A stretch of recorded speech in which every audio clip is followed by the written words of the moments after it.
Hello friends, welcome back in my YouTube channel. So friends, in this video I am going to show you the steps how to create another hard disk partition in Windows Server 2025 machine.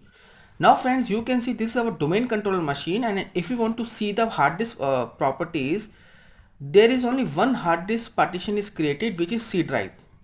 Okay, there is no any another hard disk partition is here. And if you want to see the hard disk partition, first of all friends, you have to open your server manager dashboard.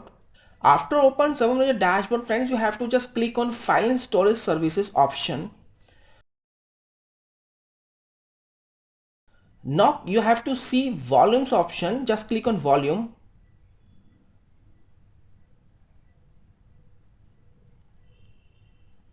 Now friend, you can see the C drive is created, which has capacity 146 GB and free space is 133 GB. Friends, in this option you have to see 73.3% allocated size is already allocated, and free space is 53.4 GB, which is unallocated, means you have to create another hard disk partition. The size is 53.4 GB. Now friends, if you want to create this partition, just click on disk option. Now friend, you have to see the total hard disk capacity 200 GB. Just right click on capacity option. You will see the new volume option. Just click on new volume, just click on next option. Now friends, you have to just click on another next option. Now friends, you have to volume size 53.4, just click on next.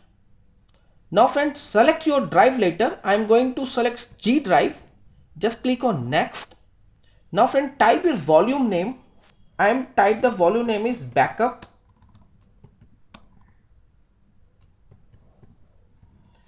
After type the volume label friends, you have to just click on next. Now friends, create.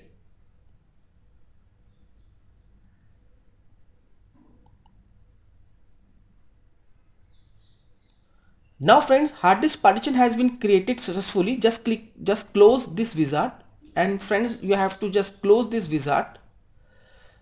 Now refresh your servers again and open Windows E button and go to the disk PC. Now friend, you can see another hard disk partition has been created, which has 53.4 GB. And if you see the hard disk property size, you have exact same size has created 53.3 GB. So friends, I hope you will understand the concept which I shared to you. Thank you so much for watching this video friends. Have a nice day.